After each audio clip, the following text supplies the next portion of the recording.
A gente vai cantar essa música do Vaso Novo, né? Muito porque ontem, o capítulo 17, que era pra gente ter lido, ele fala sobre essa comparação, 18, né? Fala sobre essa que Jeremias levou, Deus falou para Jeremias, Jeremias, vai até a casa do oleiro, né? E ele foi e lá ele viu o oleiro construindo um vaso. Só que a palavra diz que o vaso se deu errado, né? Ele começou a ficar torto e a roda ela gira para ficar tudo igualzinho, né? Assim, sim, como fala, para ficar bem proporcional, né? Bem certinho o vaso, mas o vaso se estragou. E aí Deus fala para o Jeremias, puxa, a gente sempre cai no pecado, nos erros, e muitas vezes a nossa vida falha.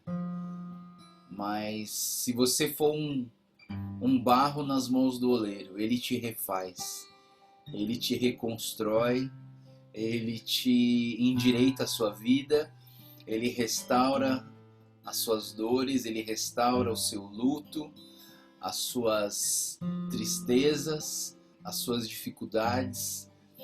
Mas a gente precisa deixar esse barro nas mãos do oleiro, porque ele sabe o que é para fazer. Ele sabe como vai ficar, e a gente precisa confiar nele. Amém? Vamos cantar então. Eu quero ser, Senhor amado, como um vaso nas mãos do oleiro.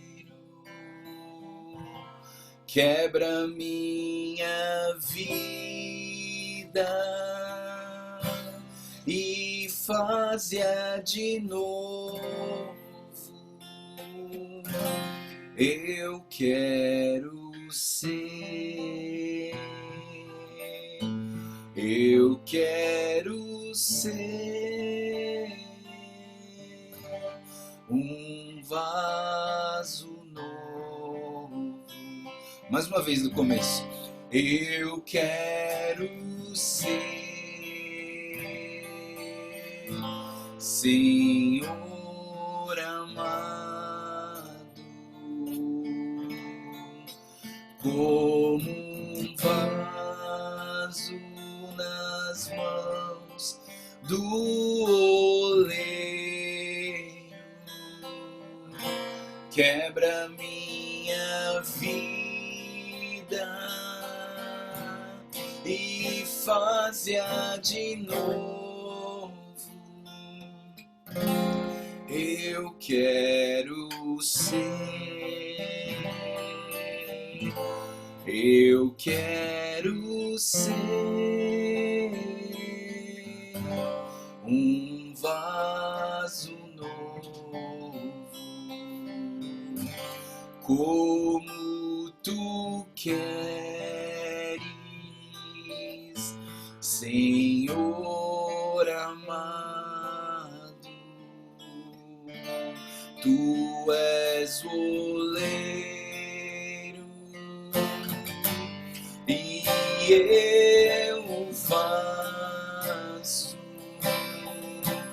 Quebra minha vida e faz-a de novo. Eu quero ser, eu quero ser um vaso novo. Quebra minha vida e faz-a de novo. Eu quero ser, eu quero ser vaso novo. Senhor Deus, nós queremos nos colocar diante da Tua presença mais uma vez e Te agradecer, Deus, porque o Senhor é o nosso oleiro. O Senhor é aquele que tem construído as nossas vidas, Pai. Nossa esperança está em Ti. Nosso futuro está em Ti. Nós queremos aprender a confiar em Ti, Senhor, mais e mais. A deixar as nossas preocupações e as nossas ansiedades nas Tuas mãos. Sabendo que o Senhor é o oleiro, sabendo que o Senhor é aquele que começou a obra nas nossas vidas. O Senhor sabe do que nós somos formados e o Senhor tem um plano para nós. Mas nós queremos deixar o Senhor fazer a sua obra em nossas vidas. Nós queremos deixar o Senhor lapidar as nossas vidas. O Senhor moldar as nossas vidas, Senhor, e nos construir como Tu queres, Pai. Obrigado, Deus, porque o Senhor tem levantado pessoas com fome, com sede da Tua palavra, Pai. E eu peço, Deus, que essa palavra seja fortalecimento para nós a cada dia. Que essa palavra seja o alimento que fortalece o nosso espírito, que nos renova, que nos reanima, que nos empurra para frente, para andar, Senhor, e continuar caminhando conforme a Tua vontade, conforme o Teu querer, Senhor. Abençoa as nossas vidas, abençoa as nossas famílias. Lembramos aqui da família do George, Pai, que o Senhor possa consolar o coração dele, que o Senhor possa consolar a família enlutada, que o Senhor possa estar fazendo a Tua vontade, restaurando a vida, Senhor, de cada um deles também, principalmente do George.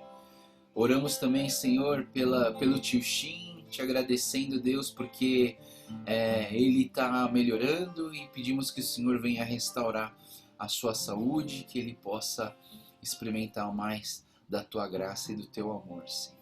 Quero estar colocando a vida do Márcio também, que vai fazer uma cirurgia, que o Senhor esteja cuidando dele, que o Senhor esteja abençoando os médicos, Senhor, e todo o tratamento. Que o Senhor esteja colocando as nossas preocupações, Senhor, que nós possamos confiar em Ti, que nós possamos deixar, Senhor, as nossas vidas nas Tuas mãos, Senhor. Abençoa também o irmão da tia Elisa, Senhor, que o Senhor esteja abençoando também, Senhor, a vida dele, Pai. Te agradecemos, Senhor, tudo que o Senhor tem feito nas nossas vidas e na nossa igreja, Senhor. Oramos tudo isso agradecidos em nome do Senhor Jesus. Amém.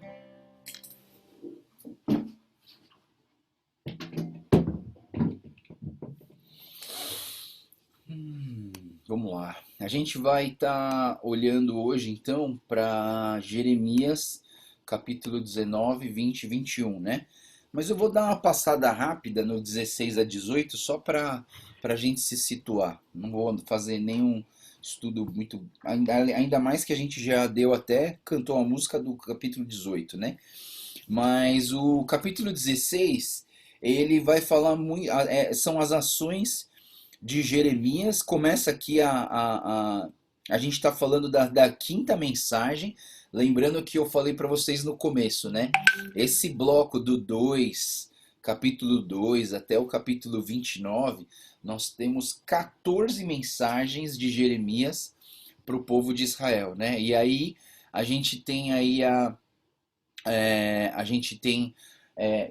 mensagens, mas elas são muito parecidas, né? Não é que cada mensagem é uma coisa completamente diferente da outra, mas acho que elas foram faladas em tempos diferentes, por isso que talvez o esboço do estudo do livro de Jeremias, ele divide essas mensagens, né? Então o capítulo 16 é o final da quinta mensagem, E o Jeremias ele reforça, né, as suas palavras em relação ao juízo e à condenação. E ele fala muito do pecado e da condenação de Deus e a perda de alegria. Então ele diz, a grosso modo, ele fala o quê? Que o pecado ele nos leva à condenação de Deus, à condenação de morte, e também à perda da nossa verdadeira alegria, né? Então pessoas que vivem em pecado, elas não têm a verdadeira alegria. Ah, pastor, mas eu já vi as pessoas em pecado dando risada, se divertindo, né? Mas eu digo para vocês, não é porque as pessoas se divertem e dão risada externamente que o coração delas está experimentando uma verdadeira alegria, né? Então eu creio que a verdadeira alegria, segundo o que a gente lê na palavra, a verdadeira alegria é encontrar a sua satisfação no Senhor Jesus. E o nosso coração é como se tivesse faltando um pedaço, faltando algo essencial, e as pessoas tentam preencher esse vazio com várias outras coisas, mas elas nunca conseguem, porque esse vazio só pode ser preenchido com o Espírito Santo nas nossas vidas, né? Lembra que eu falei? O ser humano é composto de três partes, né? O corpo, a alma e o espírito. E o espírito, né? O corpo tá aí, né? Você tá aí, engordando, né? Na pandemia, comendo, igual eu. Mas a alma é os sentimentos, é a emoção, é a consciência, né? Tudo isso é a alma. E a gente tem alma. Mas o espírito só pode ser vivificado pela presença de Deus. Não existe outra maneira que o espírito possa acordar e sair do seu coma espiritual se não for pela palavra, pela fé e pelo Espírito Santo agindo na vida de cada um, tá? Quer dizer, eu vou dizer isso para vocês, né? Isso aqui é o que a Bíblia fala para nós. Você vai aí fora, cada religião vai falar uma coisa, né? Cada religião, mas para nós a palavra de Deus nos traz essa verdade e essa verdade que a gente confia. Aí o versículo 17, então, eles é interessante ver que deixa eu ver se é o final do 16, que é muito bonito, né? O último versículo do capítulo 16, ele fala assim: portanto, eu lhes ensinarei desta vez, eu lhes ensinarei sobre o meu poder e sobre a minha força, e então saberão que o meu nome é Senhor, né? Então, assim, esse castigo e toda essa condenação e o exílio do povo de Deus, tudo isso é para quê? Para que as pessoas reconheçam que Deus, ele é o Senhor. Aí o capítulo 17 vai falar um pouquinho do pecado, né? Um pouquinho não, bastante, mas o pecado é aquele que engana e destrói. Então Jeremias ele está clamando para as pessoas e contra seus inimigos. E aí o capítulo 17 também, a partir do versículo 19, ele fala muito sobre o sábado, né? Mais uma vez, né? Por que o sábado é tão importante, né? O sábado ele é importante porque o sábado é o descanso e que você precisa também parar da sua correria para ter um tempo de qualidade para buscar ao Senhor, né? Então o sábado já falei para vocês, Deus não precisa descansar. Deus nunca precisou descansar, mas por que ele descansou? Para você aprender a descansar também, para você aprender a parar de correr atrás das coisas e respeitar o tempo de descanso. Mesmo porque o nosso corpo, ele precisa de descanso, né? Então, assim, crianças que querem crescer não pode dormir tarde, tem que dormir bastante. Por quê? Porque o sono é um momento importante do crescimento das crianças, né? Então, eu vejo assim, por exemplo, essas pessoas que precisam formar músculo, né? A gente sabe que quanto mais de idade a gente vai ficando, mais difícil é de criar músculo, né? Esses jovenzinhos aí vai fazer ginástica, come uns negócios de proteína, de não sei o que, de repente já tá tudo fortinho, né? Quanto mais idade você tem, mais difícil é criar musculatura. E é mais fácil de perder, né? Então, se você não se exercita, é fácil de perder e é difícil de ganhar, né? Então, assim, o meu pai, por exemplo, né? Ele, por conta das cirurgias dele e tal, ele acabou perdendo muita musculatura. Mas aí, para ele conseguir aquela musculatura que ele tinha de volta, precisa de muita, muita ginástica, muito exercício, comer bem, mas precisa também descansar. Por quê? Porque as fibras musculares, elas funcionam assim, elas estão todas juntas. Quando você faz ginástica, você meio que arrebenta um pouquinho das fibras, né? É quando você fica dolorido, você andou e aí a perna tá dolorida, que significa o quê? Você fez tanto esforço físico que você rompeu as fibras musculares. E aí se você come bem, se você descansa bem, no meio dessas fibras forma uma nova camada de fibra muscular. E aí você cresce. Aí você nunca. Tanto é que você faz numa academia, por exemplo, você nunca faz a mesma ginástica todos os dias. Você sempre faz uma ginástica diferente. Por quê? Porque você tem que dar tempo para sua musculatura, que foi quebrada por conta da fadiga, crescer de novo, né? E aí aumentar a sua musculatura. Então, se você, por exemplo, pessoas que correm, né? Tem gente que faz corridas 5, 10, 40 quilômetros. Essas pessoas são magrinhas. Sabe por quê? Porque elas não permitem que o musculatura cresça. Então elas não são pesadas, musculosas, elas são levinhas e são magras, mas elas têm muita resistência. Então elas trabalharam a resistência e não o crescimento muscular. Mas o que eu estou falando tudo isso? Estou falando tudo isso por quê? Porque para você crescer e para você melhorar, você precisa saber comer bem e descansar.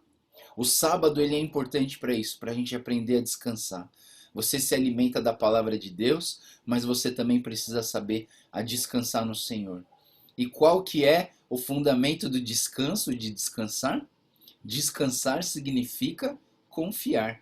É a mesma raiz. Porque quando você descansa, você confia, né? Então você consegue descansar na sua cama, por quê? Porque você confia na sua cama. Você confia que ela não vai cair, né? Aí você deita na sua cama, você tem certeza que a sua cama vai te aguentar. Agora, você já deitou numa cama que parece que vai quebrar? É terrível, porque você fica todo tenso assim, ai, vai cair, alguma hora vai cair, alguma hora... e você não consegue descansar. Então, descansar também significa confiar. Por exemplo, se você deixa de trabalhar, vamos pensar, né? O sábado é para guardar o sábado, um dia que você não faz nada, um dia que você não trabalha, um dia que você não pensa em vender nada, em produzir nada, você só descansa. Se você para um dia na sua vida, esse dia você fala assim: por que eu consigo parar? Porque eu confio que o Senhor vai suprir as minhas necessidades nesse dia. Então, o que acontece? Nós vivemos num mundo cheio de ansiedade, por quê? Porque você não confia em ninguém, você não confia em nada. Porque se você não trabalhar, você não vai conseguir resolver as suas coisas. Se você não estudar, você não vai conseguir resolver suas coisas. Se você parar de fazer alguma coisa, as pessoas vão começar a passar mal, porque você não pode parar. Você não pode parar. É isso que o mundo ensina pra gente. E aí o que acontece? Uma pessoa que não para, o que, que acontece? Ela vive menos, né? Porque ela vai se desgastar toda e vai morrer cedo, porque não teve o tempo de descanso. A gente precisa ter o tempo de descanso. Precisa trabalhar bem, precisa comer bem e precisa descansar bem também, né? Se você não consegue descansar, você não consegue crescer. E aí o versículo do capítulo 18, então, ele vai falar sobre a visão do oleiro, né? Que eu já falei na música, não vou falar mais, que é a promessa de restauração daqueles que se arrependem e voltam para os caminhos do Senhor. Então, quando você deixa Deus agir na sua vida, Ele remolda a sua vida, Ele restaura a sua vida, Ele transforma a sua vida, Ele te traz para o caminho certo, para os pensamentos certos, para as prioridades certas, para os valores certos. É só você falar assim: Deus, eu sou um barro nas tuas mãos. Às vezes esse barro dá errado. Então, Deus, coloco minha vida de novo nas tuas mãos para que o Senhor remolde, remodele, restaure, reavive, redima, restaure tudo na minha vida que foi quebrado. Versículo capítulo 19, então, é o nosso capítulo de hoje. Vamos ler um pedaço do capítulo 19, então, e a gente vai ler um bloco meio grande aqui de 1 a 13, tá? Vamos lá. Assim diz o Senhor: vá comprar um vaso de barro de um oleiro. Leve com você alguns líderes do povo, alguns sacerdotes, e vá em direção ao vale de Ben-Rinom, perto da entrada da porta dos cacos. Proclame ali as palavras que eu lhe disser, e diga: ouçam a palavra do Senhor, reis de Judá, habitantes de Jerusalém. Assim diz o Senhor dos exércitos de Israel: sobre este lugar trarei desgraça, tal que fará redimir os ouvidos daquele que ouvirem isso. Porque eles me abandonaram e profanaram este lugar, oferecendo sacrifícios a deuses estranhos, que nem eles e nem seus antepassados, nem os reis de Judá conheceram, e encheram esse lugar com sangue de inocentes. Construíram nos montes altares dedicados a Baal, para queimarem os seus filhos como holocaustos oferecidos a Baal, coisa que não ordenei, da qual nunca falei e nem jamais me veio à mente. Por isso certamente vem dias, declara o Senhor, em que não mais chamarão esse lugar Tofete ou Vale de Ben-Rinom, mas Vale da Matança.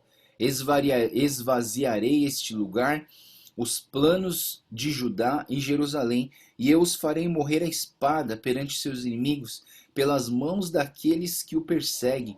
Darei os seus cadáveres como comida às aves e os animais. Farei com que essa cidade fique deserta e seja tema de zombaria. Todos os que por ela passarem ficarão chocados e zombarão de todos os seus ferimentos. Eu farei com que comam carne dos seus filhos e das suas filhas, e cada um comerá carne do seu próximo, por causa do sofrimento que os inimigos que procuraram tirar-lhes a vida infligirão durante o cerco. Depois quebre o vaso de barro diante dos homens que o acompanharam, e diga-lhes: assim diz o Senhor dos Exércitos, assim como se quebra um vaso de oleiro, que não pode ser mais restaurado, quebrarei este povo e esta cidade, e os mortos em Tofete serão sepultados, até que não haja mais lugar. Assim farei este lugar aos seus habitantes, declara o Senhor. Tornarei esta cidade como Tofete. As casas de Jerusalém e os palácios reais de Judá serão profanados como este lugar de Tofete. Todas as casas em cujos terraços queimaram incenso, e a todos os corpos celestes derramaram ofertas bebidas aos seus deuses estrangeiros. Então aqui a gente está vendo uma cena dramatizada, né? Só para vocês entenderem, Jeremias, Deus fala para ele: Jeremias, vai lá e compra um vaso de barro. Compra um vaso de barro. Quando você compra um vaso de barro, você não está comprando um vaso em formação. Você está comprando um vaso pronto. E o vaso pronto, ele está com o barro seco, né? E uma vez que ele seca, não tem mais como restaurar. Não tem como você amassar ele e fazer ele de novo, né? Porque ele, de uma forma, enrijeceu, de uma certa forma ele endureceu, a ponto de ele estar tão rígido que você vai usar ele, mas se ele quebrar, ele não tem como mais como ser restaurado, né? Então é isso que a palavra está falando. Vai lá e compra um vaso e vai proclamar essa palavra. Ele vai para onde? Ele vai para um lugar chamado Ben-Rinom. E Ben-Rinom, Vale de Ben-Rinom, é um lugar assim que aconteceu muitas profanações, em especial aqueles sacrifícios que alguns reis fizeram para com os seus sacrificaram seus filhos ao deus Moloque, né? Vamos abrir a nossa Bíblia em 2 Crônicas 28:3. 2 Crônicas 28:3. 2 Crônicas 28:3 diz assim: queimou sacrifícios no vale de Ben-Rinom e chegou até queimar seus filhos em sacrifício, imitando os costumes detestáveis das nações que o Senhor havia expulsado diante dos israelitas. E também ofereceu sacrifício e queimou incenso nos altares idólatras, no alto das colinas, debaixo de toda árvore frondosa. E abre também em 2 Crônicas 33, versículo 6. Ele diz assim: chegou a queimar seus filhos em sacrifício no vale de Ben-Rinom, praticou feitiçaria, adivinhação e magia, e recorreu a médiuns, aos que consultavam os espíritos, e fez o que o Senhor reprova, provocando a sua ira. Então, assim, a gente está vendo aqui os reis, né? E aqui no capítulo 33 está falando sobre um dos piores reis que existiu, que foi Manassés. Só para você lembrar, né? O Manassés nasceu num período milagroso. Por quê? Lembra do rei Ezequias? O rei Ezequias, o profeta chegou, Isaías falou para Ezequias, falou, rei Ezequias, você está com uma doença e essa doença vai te levar à morte. Ezequias orou e falou, Deus, por favor, né, lembra de mim, eu te servi, eu fui dedicado ao Senhor. E aí Deus deu 15 anos para Ezequias, não é verdade? Nesses 15 anos nasceu Manassés. Olha só que engraçado, né? O período que Deus abençoou e gerou uma bênção sobre a vida de Ezequias foi um a mais que Deus tinha dado para o Ezequias. O Ezequias fez, primeiro, ele fez aquela besteira de mostrar os seus tesouros para os babilônios. E aí, muito provavelmente, porque os babilônios viram as riquezas do reinado de Judá, o olho deles cresceu, né? Ele falou, oh, eu quero essas riquezas. E aí o ataque dos babilônios. E nesse período, né, de 15 anos, nasce Manassés, que foi o pior rei de Judá. E esse Manassés, ele fazia o quê? Ele sacrificava os seus filhos em Ben-Rinom. Então essa palavra que o Jeremias está trazendo aqui para Judá, é muito porque as pessoas dessa época, dessa região e mais tarde continuaram vivendo essa realidade de sacrificar os seus filhos. Eles achavam que sacrificando seus filhos, eles teriam uma vida próspera, né? É engraçado isso, né? Eles sacrificavam os filhos não para os filhos terem alguma coisa, mas para os filhos morrerem e para saciar o próprio egoísmo e a própria pessoa egoísta que está pedindo, está fazendo esse sacrifício, né? É muito engraçado você ver que aí você pensa assim, ah não, mas isso não existe, né? Isso não existe. E eu penso que às vezes isso existe sim. Pessoas que sacrificam seus filhos pro seu próprio bem. Eu mesmo tive uma experiência assim terrível, terrível. Foi algo que eu chorei amargamente. Eu estava fazendo uma viagem missionária em Itapeva. Itapeva tinha a comunidade do lixão. Então, em volta do lixão, formou-se uma comunidade que extraía do lixo o sustento para eles viverem. E aí eu conheci uma família que tinha 9 crianças. Aí ele foi falando que nem todas essas crianças eram dele. Eu falei assim, mas de onde vem? E aí, assim, era de vizinhos que abandonaram seus filhos, porque os filhos só davam problema e prejuízo, né? Mas esse homem, não sei o que aconteceu no coração dele, essa família, né, um casal, ele pegava esses filhos e ele criava essas crianças. E uma dessas crianças, ela entregou a vida para Jesus, eu preguei para essas crianças, ela entregou a vida dela para Jesus, e aí a gente fez um culto, o último culto da viagem missionária, que a gente ia dar algumas doações de roupa, né? Mas a gente, de uma certa maneira, como a gente estava trabalhando muito com as crianças, a gente falou assim, ó, para as crianças, né? Pega essa doação e leva para os seus pais, né? Que tem cuidado de você, tem sido bênção. E aí, quando chegou nesse momento de ganhar as doações, eu vi uma mulher segurando no braço desse menino e levando ele até lá para pegar a doação. Aí eu fui lá e falei, senhora, quem é a senhora, né? Por que você está segurando... o menino chamava Rafael, né? Por que a senhora está segurando o Rafael desse jeito? Ah, não, ele é meu filho. Ele é meu filho. Então eu vim aqui ganhar a doação. Meu Deus do céu. A mulher tinha pegado o menino só para ganhar os presentes da viagem missionária. E depois ela largou o menino lá e foi embora com as doações. Usando o seu próprio filho para o seu próprio benefício. Não quer pagar nada para o seu filho, mas quer ganhar o que ele tem para oferecer, né? Eu lembro que eu chorei assim amargamente, orei muito por aquele casal que se dedicou em cuidar das crianças que foram abandonadas pelos pais, né? E até hoje essa igreja tá lá, tá firme, crescendo, né? Graças a Deus eles têm feito isso. Mas eu vejo que muitas vezes a gente vê ainda na sociedade coisas feias como essa, né? E isso está embutido no coração do homem. Aí no versículo 4 ele fala que as pessoas de Judá, elas abandonaram a Deus, mas elas não só abandonaram a Deus, como criaram outros deuses. E quando ele traz essa palavra profanaram o templo, o que significa profanar o templo? É você pegar o templo, colocar ídolos lá dentro e adorar os ídolos dentro do templo do Senhor. Isso é o que a palavra diz, explica como profanação, né?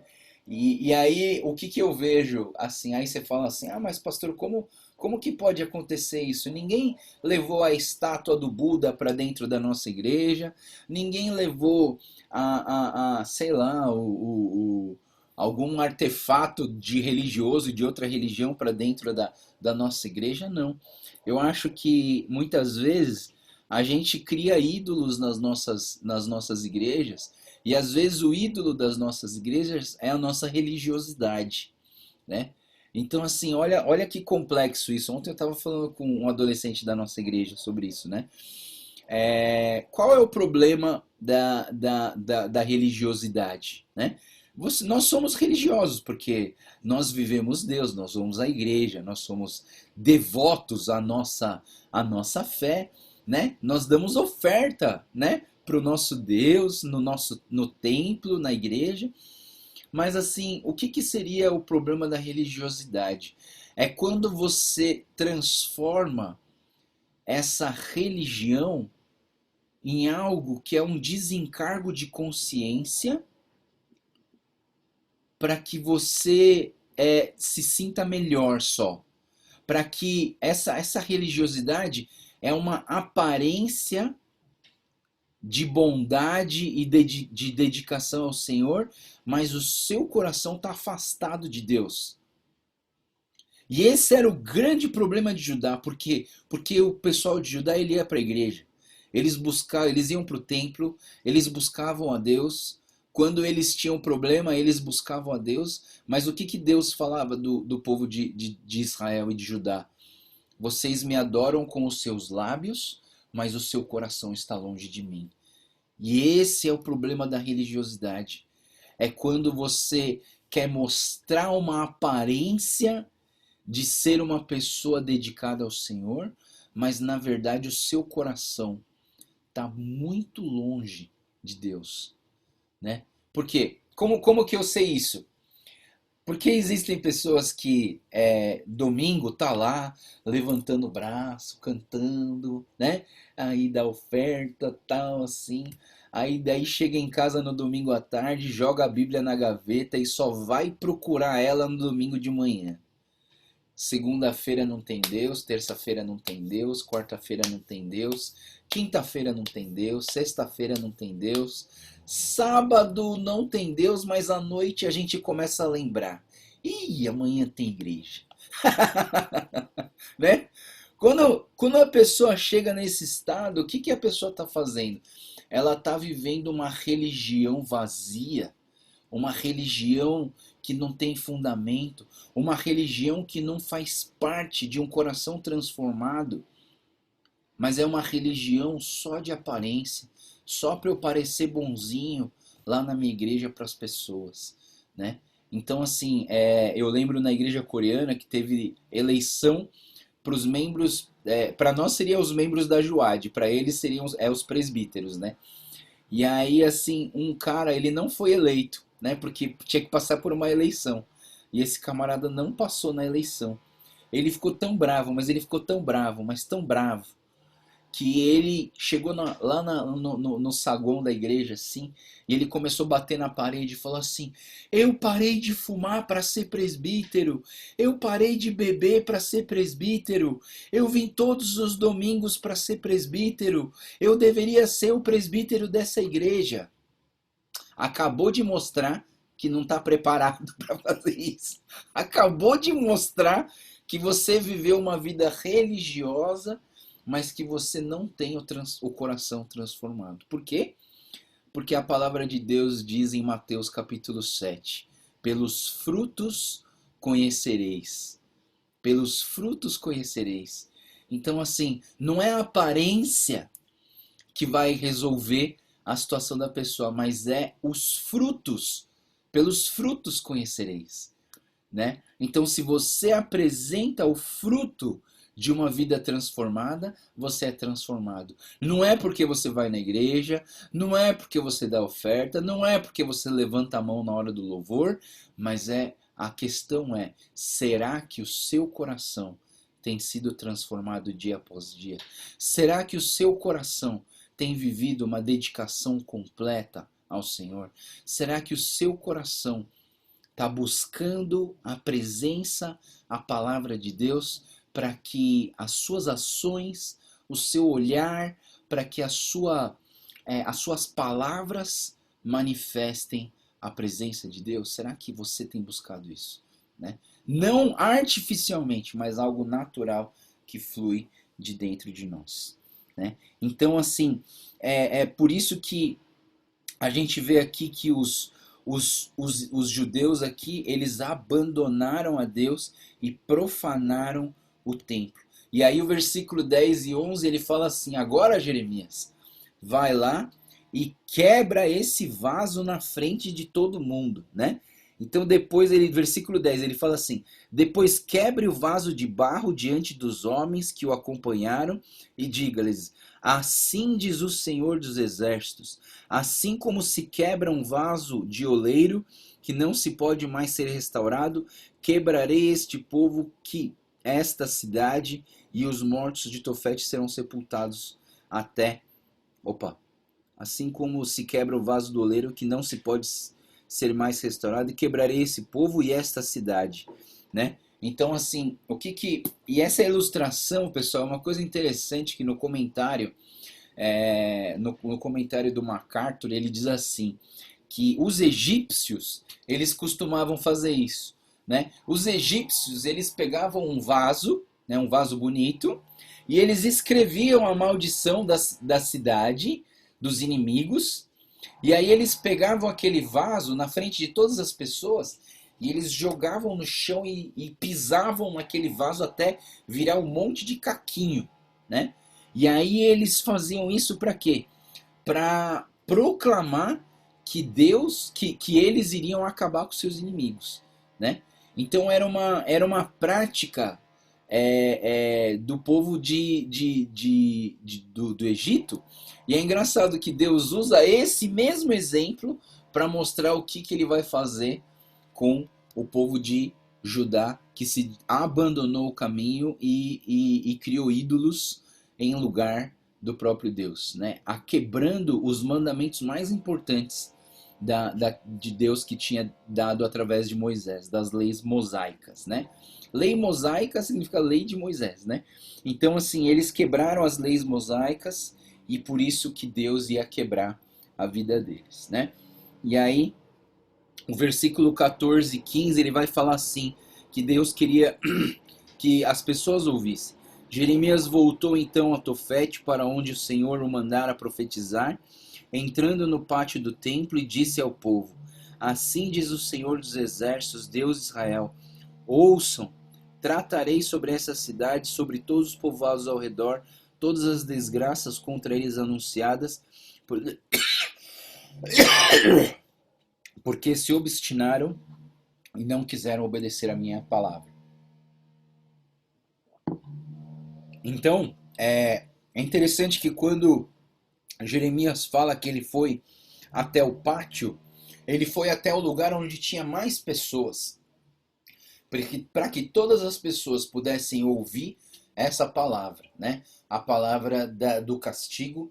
Mas lembrando, né? A gente vai falar daqui a pouco, mas o castigo ele sempre vem em relação para a gente pensar na disciplina do Senhor, para a gente volte para o caminho do Senhor, né?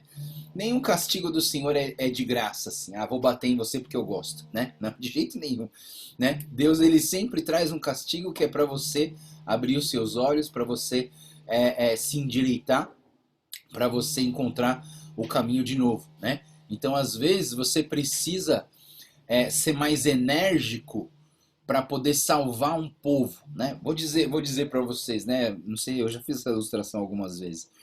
Uma pessoa estava andando na rua, aí vem uma outra pessoa por trás e dá um chute nessa pessoa que está atravessando a rua. Dá um chute mesmo, a pessoa sai voando para a calçada, rolando, e aí ela fica machucada porque ela tomou um chute nas costas, né?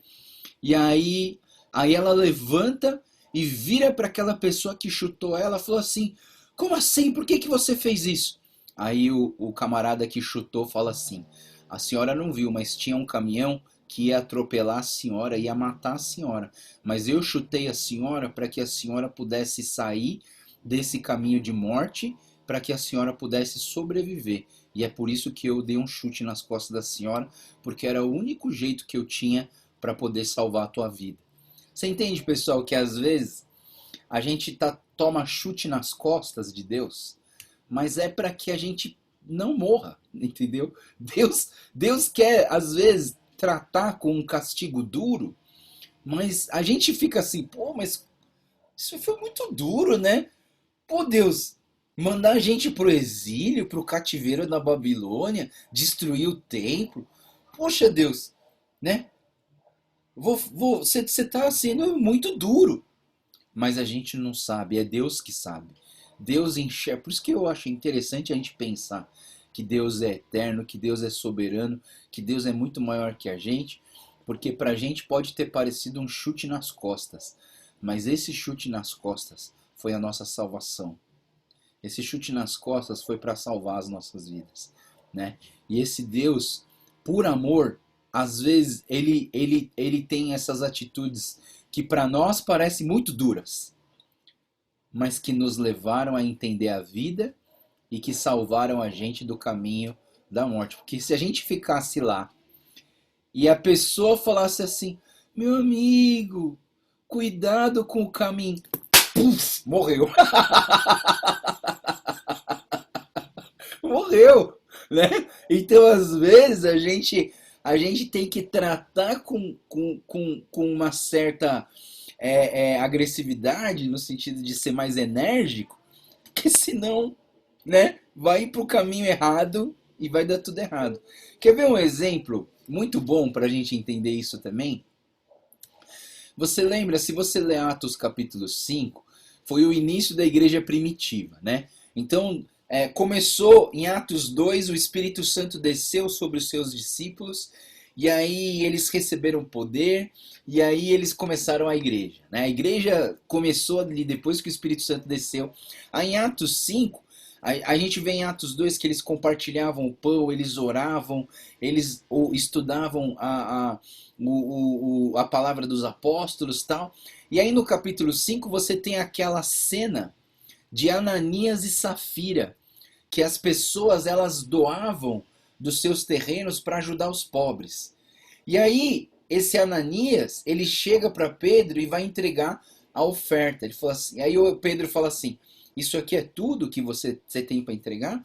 E aí o Ananias fala assim: "Isso aqui é tudo", mas era metade. Lembra? Era só metade. E aí o Pedro fala assim: "Olha, você não está mentindo para mim. Você está mentindo para o Espírito Santo, né?"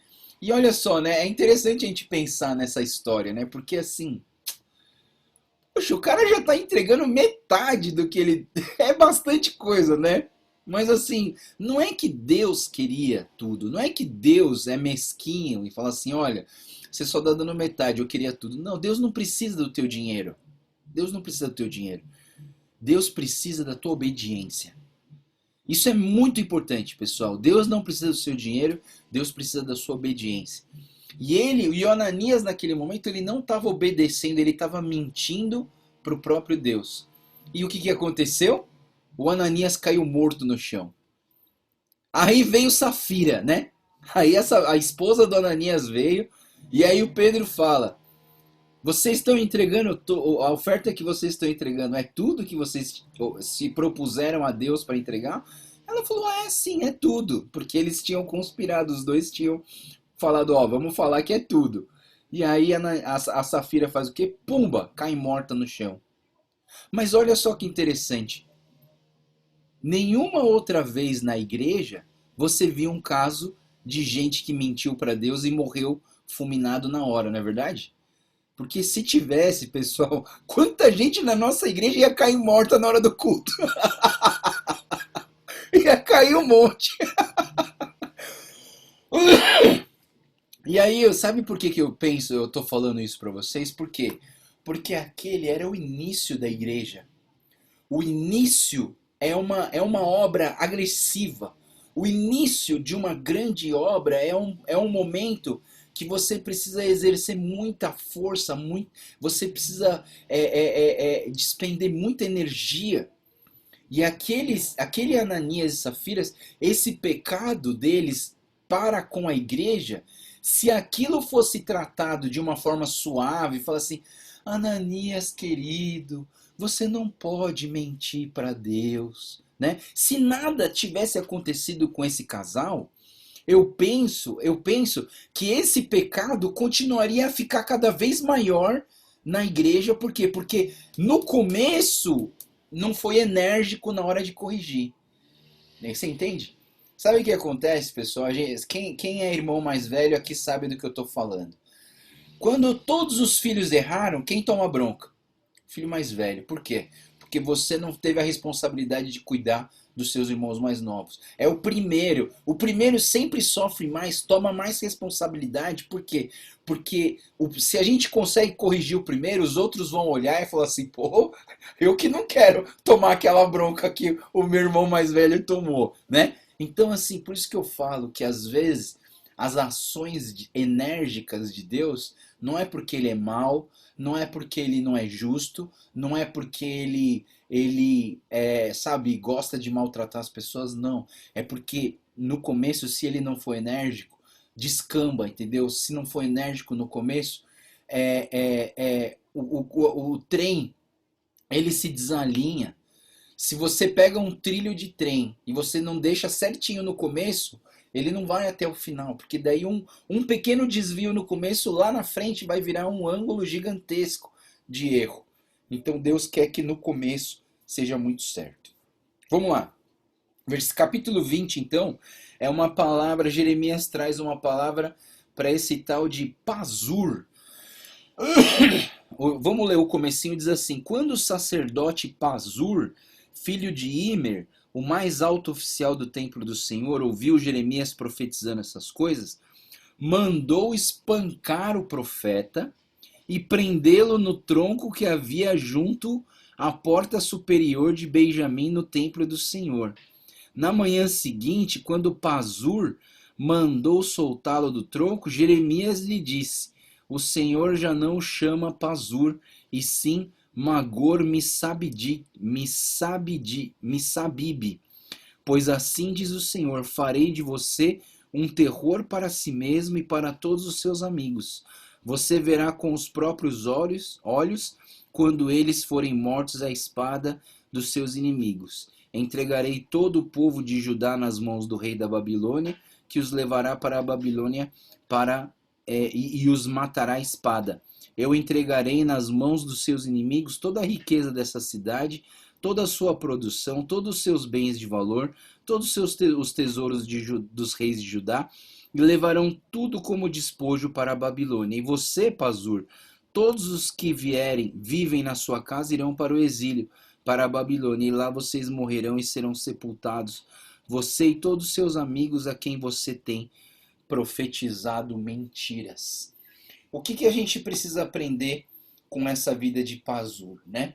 Esse Pazur acho que algumas coisas a gente precisa olhar para isso, né? Primeiro, olhando para esse Pazur, ele está escrito aqui que ele era um sacerdote. Qual que era a função do sacerdote?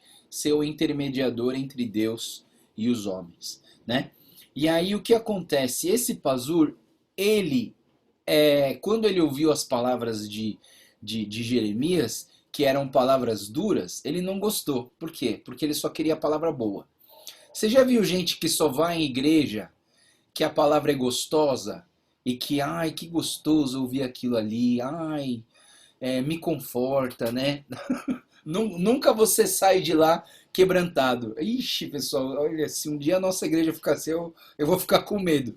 Eu acho que a nossa igreja tem que ser gostosa, assim, tem que ser boa, tem que ser um lugar agradável, mas também tem que ser um lugar de quebrantamento, tem que ser um lugar de confronto, tem que ser um lugar onde você enxerga os seus erros, as suas falhas, onde você se quebranta diante do Senhor e pede perdão pelos seus pecados, né?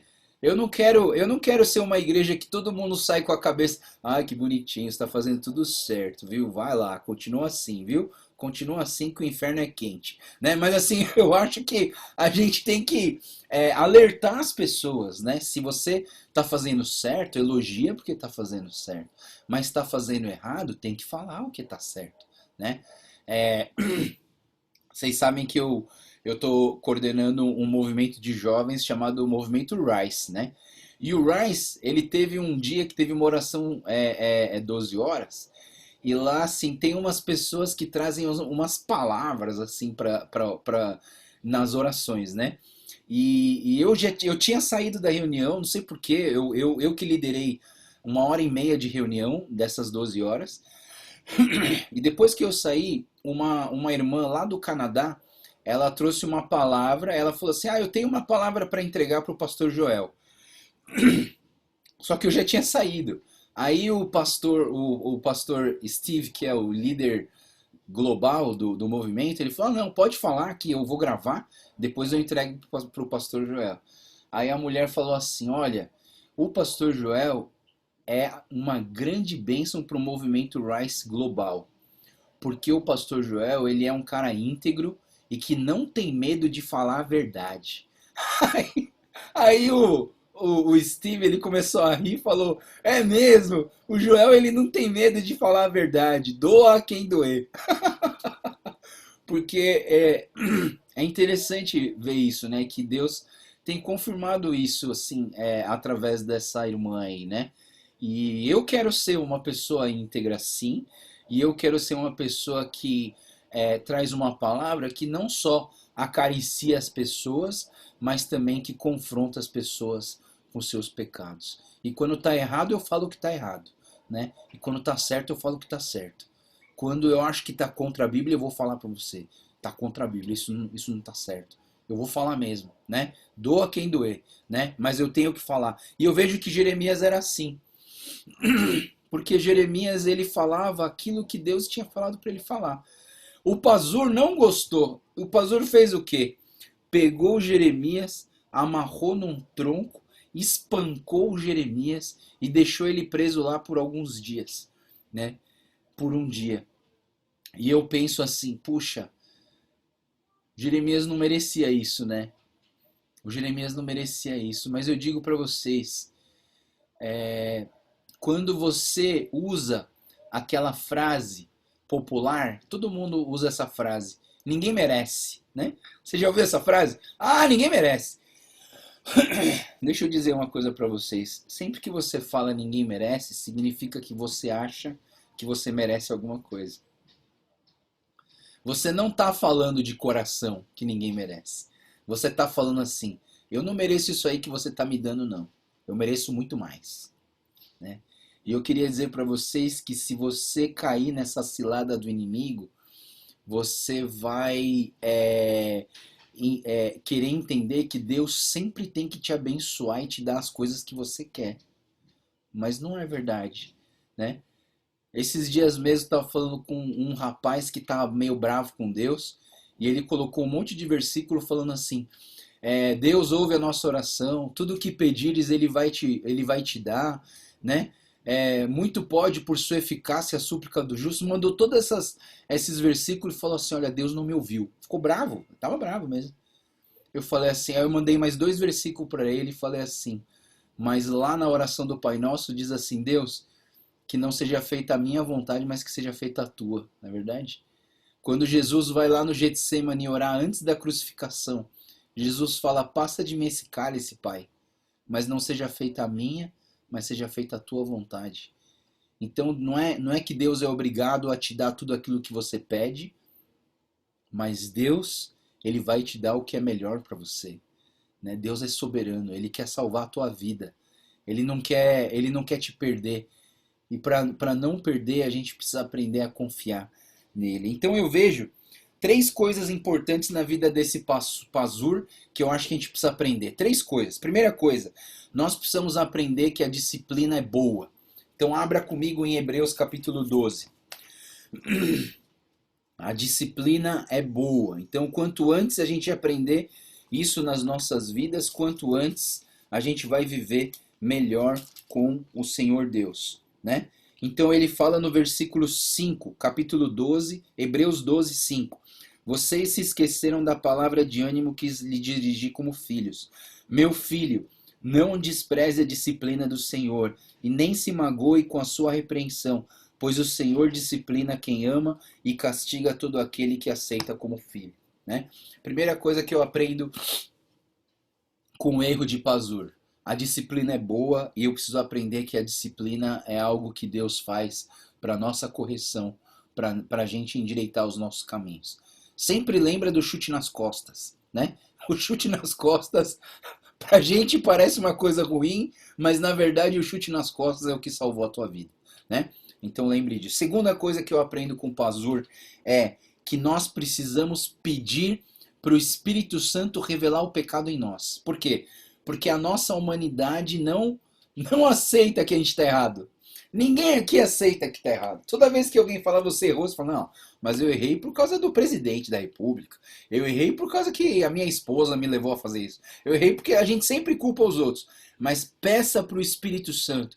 Espírito Santo, revela para mim o pecado da minha vida. Abra a tua Bíblia em João capítulo 16, versículo 7. Evangelho de João, capítulo 16, versículo 7.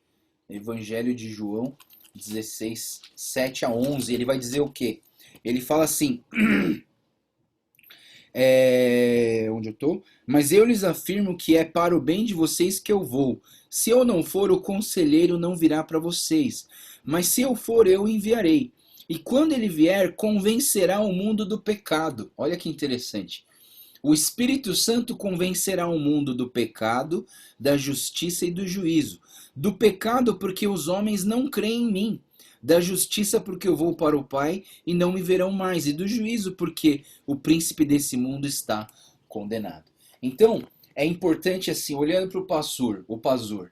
Primeiro, ele não entendeu que a disciplina é boa. Nós precisamos entender. Segunda coisa, ele não conseguiu enxergar os seus erros. Nós precisamos clamar ao Espírito Santo para que ele nos revele o nosso pecado, para que nós possamos endireitar as nossas vidas. E terceira lição que eu vejo na vida do Pazur é que não adianta só você entender que tem pecado, você precisa confessar ele para o Senhor Jesus. Amém? E sempre que você confessar o seu pecado para o Senhor Jesus, ele vai te perdoar. Abra sua Bíblia em 1 João capítulo 1, 9. 1 João capítulo 1, versículo 9. 1 João 1, 9. Ele diz assim: se confessarmos os nossos pecados, ele é fiel e justo para nos perdoar os nossos pecados e nos purificar de toda injustiça. Então, assim, terceira coisa que eu vejo que o Pazur... Eu tô aprendendo com o erro, tá, pessoal? Olhando para o Pazur e aprendendo com o que ele não fez, né? Ele não aceitou a disciplina, ele não reconheceu o pecado e ele não confessou o seu pecado ao Senhor. Pelo contrário, o que ele fez? Ele pegou Jeremias, amarrou Jeremias, espancou Jeremias e depois recebeu uma palavra de maldição. E aí o Jeremias eu vejo aqui, pessoal, é interessante ver isso, né? Mas o Jeremias não falou essas palavras para o Pazur só porque ele estava com raiva que ele ficou amarrado no tronco e apanhou dos soldados, né? O Jeremias falou aqui, mesmo tendo apanhado, mesmo tendo sido maltratado e ficado amarrado uma noite inteira, ele falou somente aquilo que Deus falou para ele falar. Ele não estava agindo com raiva, ele estava agindo de uma certa forma com justiça, com a justiça de Deus. Porque senão essa palavra não ia estar escrito aqui. Porque nós, seres humanos, quando alguém faz uma coisa injusta com a gente, o que a gente faz? A gente xinga, a gente solta umas palavras feias, por quê? Porque no sangue quente não se resolve nada, não é verdade? Eu sempre digo, com sangue quente não se resolve nada. Não toma decisão importante com sangue quente. Espera o sangue esfriar e depois você decide alguma coisa. Mas eu vejo que o Jeremias, apesar dele ter sido espancado, ele trouxe uma palavra consciente, uma palavra que veio do Senhor para consertar a vida das pessoas. Do versículo 7 até o 13, começa um lamento de Jeremias. Jeremias começa a reclamar com Deus. E aí é interessante, né? Porque assim, o Jeremias aqui, de certo modo, ele está falando assim, pô Deus, os caras estão me ridicularizando, estão zombando de mim, parece até que eu fui enganado, né? Sempre que ele, versículo 8, sempre que falo é para gritar que há violência e destruição, por isso a palavra do Senhor trouxe-me insulto e censura o tempo todo, né? E eu vejo o seguinte, né, pessoal, não é pecado você reclamar com o Senhor e se lamentar com o Senhor das coisas que têm acontecido na sua vida. Não é. Inclusive, eu acho que esse confessar do seu lamento, da sua tristeza, das suas dificuldades, é um processo da cura. Para você ser curado, você precisa abrir teu coração, né?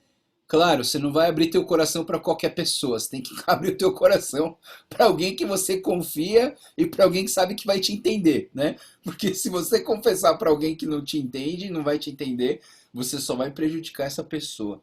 Mas eu vejo que o Jeremias, ele fez isso com o Senhor.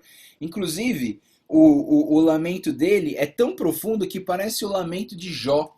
Versículo 14, ele fala assim: Maldito seja o dia em que eu nasci, jamais seja abençoado o dia em que minha mãe deu à luz. Maldito seja o homem que levou a notícia ao meu pai e deixou o mundo alegre quando disse: Você é pai de um menino, né? Então lembra que o Jó, nas suas lamentações, ele falava que eu não devia ter nascido, maldito o dia que eu nasci. Mas depois Deus reverte tudo isso em bênção, né? Então assim, eu vou dizer para vocês, não é pecado você reclamar para Deus e você lamentar da sua vida. E eu acho que tudo isso é um processo de cura, né? É claro, a vida do Jeremias não era fácil. As mensagens que ele trazia para o povo eram todas mensagens muito pesadas e que ninguém queria ouvir. Ninguém gosta de ouvir mensagem pesada. Você gosta de ouvir mensagem de carinho, né? De encorajamento, de fortalecimento, né? Mas nem sempre é assim, né? E eu entendo o seguinte, quanto mais maduro você fica, mais você entende que as palavras duras são palavras de amor. E eu acho interessante quando o pastor, não sei, às vezes eu não sou assim, mas às vezes eu já ouvi pregações assim, onde o pastor fala manso, fala com carinho, mas aquela palavra dói tanto. Meu Deus! Eu lembro de uma pregação do Russell Shedd, que eu tava. Ele falava manso, ele falava com carinho, mas foi o culto que eu mais chorei na minha vida, doeu pra caramba. Por quê? Porque a verdade, ela confronta. Quando você deixa o Espírito Santo convencer você do seu pecado, você consegue enxergar as suas falhas e há quebrantamento, há arrependimento, e se você confessar diante do Senhor, Deus vai te perdoar. Então é muito interessante você enxergar isso. Só pessoas com maturidade conseguem enxergar que o castigo é para o teu bem, né? Crianças pequenininhas não conseguem enxergar, né? Você dá bronca na criança e ela fala assim: não gosto mais de você. É normal isso, né? Você dá bronca na criança e ela, não pode fazer isso. Não quero mais falar com você. Não gosto mais de você. Né? Então é assim, eu sei que as minhas crianças eram pequenas e a gente, quando dava bronca, eles ficam bravos, né? Não consegue entender que aquilo é para o seu bem, né? Mas chega um momento na sua vida, na sua maturidade, que quando alguém dá bronca, você fala assim, obrigado, né? Eu já dei bronca em gente na igreja que estava sobre os meus cuidados, bronca sim, forte mesmo, bronca forte. Aí depois da bronca, a pessoa me ama mais ainda. Eu falei, como assim, né? Te dei maior bronca e você gosta mais de mim? Eu falei, por quê? Porque no amadurecer a gente vê que essas broncas são para o nosso bem, são para o nosso amor, são para consertar as nossas vidas. Vamos lá, capítulo 21 para terminar, então, ele vai falar, o capítulo, só para trazer um parâmetro para vocês, o capítulo 17, ele é a sexta mensagem daquelas 14, o capítulo 18 até o 20 é a sétima mensagem, tá? Essas mensagens não têm títulos, mas é só para você entender que agora a gente está na metade das mensagens, então falta mais a outra metade. Aí a gente entra no capítulo 21, é a oitava mensagem, então, né? A oitava mensagem é uma predição, é uma profecia contra Israel sobre a destruição por Nabucodonosor, né? Versículo 1 e 2, ele vai dizer o seguinte: esta é a palavra que veio a Jeremias. Lembra que eu falei para vocês? Sempre quando começa uma nova mensagem, vem uma palavra assim, começa assim: esta é a palavra que veio a Jeremias da parte do Senhor. Cada mensagem começa com uma frase dessa. É por isso que esse bloco que a gente está estudando, ele é dividido em 14 mensagens. Porque cada uma dessas 14 mensagens começa desse jeito. Essa é a palavra que veio a Jeremias da parte do Senhor, né? Então Deus, por isso que às vezes é um outro momento da vida de Jeremias que Deus falou para falar isso. E aí ele fala: quando o rei Ezequias enviou-lhe Pazur, filho de Malquias, o sacerdote Sofonias e o filho de Maazéias, eles disseram: consulte agora o Senhor por nós, porque Nabucodonosor, rei da Babilônia, está nos atacando. Talvez o Senhor faça por nós uma de suas maravilhas e assim ele se retire de nós. Olha só que interessante. O que esse rei Zedequias está falando? Né? Ele está falando assim: né? Na verdade, o exército do Nabucodonosor ficou acampado ao redor da cidade para atacar. Eles estavam se preparando para atacar. E aí mandaram chamar o profeta. Mas ele não chamou o profeta simplesmente para falar alguma coisa. Mas ele falou assim: chama o profeta para Deus fazer uma maravilha e livrar a gente dessa situação. E aí eu queria trazer 3 lições também para a gente pensar sobre essa posição dos Zedequias. Primeiro, não podemos viver das vitórias do passado, né? Você precisa viver o Deus no presente. Então, assim, não adianta a gente se basear em algumas vitórias que a gente teve no passado e falar assim: já que Deus fez isso no passado, ele tem que fazer agora. Não. Você tem que buscar Deus no presente. Fala: Deus, mostra o teu caminho, mostra o que eu fiz de errado, enche-me com o teu Espírito Santo, mostra o que eu preciso endireitar na minha vida. Faz a tua vontade e não a minha. O Zedequias aqui está pedindo a vontade dele, não está pedindo a vontade de Deus. Está pedindo: Deus, vem aqui, faz as tuas maravilhas, abre o Mar Vermelho, mata o exército do Egito, né? Traz o maná. Ele começou a lembrar de todas as maravilhas que Deus já tinha feito e falou: Deus, faz mais uma maravilha aí, depois você pode ir embora.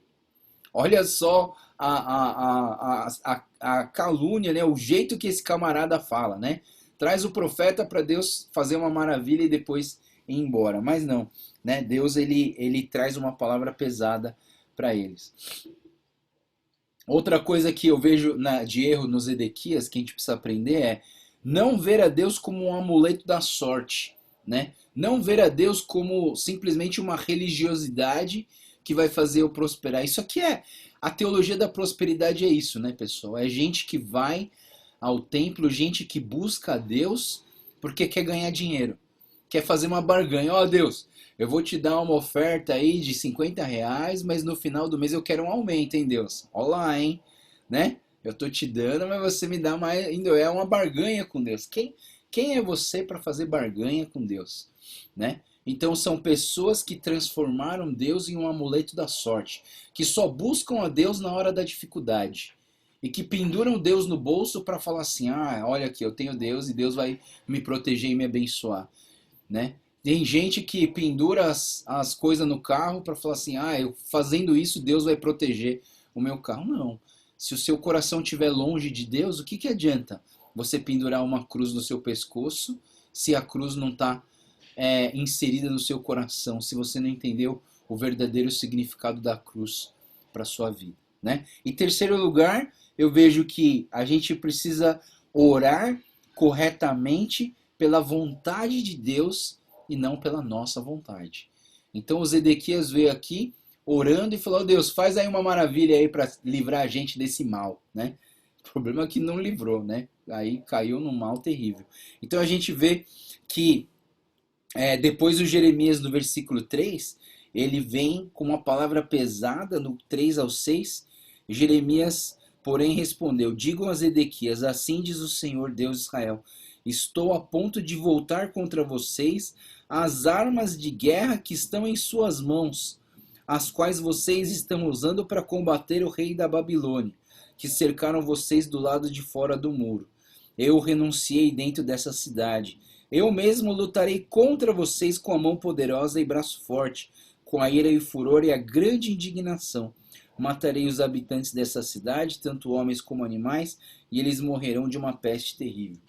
Então, assim, esse cerco que estava fazendo Nabucodonosor era um castigo de Deus, e Deus ainda falou assim: olha, você fica pedindo minha ajuda, eu tenho vontade de pegar suas próprias armas e atacar você, né? Junto com o rei Nabucodonosor, de tão bravo que Deus estava. Por conta do quê? Deles terem abandonado a Deus e terem profanado o templo com idolatria, né? E aí o versículo 7, ele dá uma palavra direta para o rei Zedequias, né? Dizendo pro rei Zedequias que essa cidade vai passar por essa peste, por essa espada, pela fome, nas mãos do rei Nabucodonosor, e vai tirar a vida, e ele os matará à espada. E se você olhar lá no texto, né, em 2 Crônicas, o Zedequias ele foi capturado por Deus, pelo Nabucodonosor. O Nabucodonosor matou os filhos de Zedequias na frente dele e depois furou os 2 olhos do Zedequias, para que a última coisa que o Zedequias tivesse visto era a morte dos seus filhos. E depois soltou o Zedequias para morrer, né? Então, assim, o que acontece, né? O camarada, ele fez tudo que era de errado e foi condenado. Era a justiça de Deus sobre a vida dele. E o versículo 8 em diante, então, ele vai falar que a fome assolaria o povo de Israel, mesmo porque com o cerco de Nabucodonosor em volta da cidade de Judá, né, não tinha como produzir mais comida e receber mais comida, e eles estavam passando fome e eles sentiram muita dificuldade, né? Então o versículo 14 termina como: Eu os castigarei de acordo com as suas obras, diz o Senhor, porei fogo em sua floresta, que consumirá tudo ao seu redor. Então o nosso Deus é um Deus justo e é um Deus que vai condenar as pessoas em pecado, né? Então nós temos que aprender essas lições. Hoje, meio que a lição veio do erro do Pazur, do erro do Zedequias, mas que a gente possa olhar pela coisa certa, né? Aprender com o erro dos outros a viver uma vida correta diante do Senhor. Amém? Muito bem. Terminar? Senhor Deus, muito obrigado pela Tua palavra, muito obrigado porque nós podemos olhar para a Tua palavra e ouvir a Tua voz e conhecer mais do Senhor e viver uma vida cristã que glorifica o Teu nome, que nos traz para fazer aquilo que é correto perante os Teus olhos, Pai. Obrigado, Deus, pelo Teu amor e pela Tua misericórdia sobre as nossas vidas. Eu peço, Deus, que o Senhor continue nos guiando através da Tua palavra, que a Sua palavra continue sendo alimento diário para nós, o pão nosso de cada dia, Deus, que nós possamos estar nos alimentando dessa palavra viva que é a palavra do Senhor.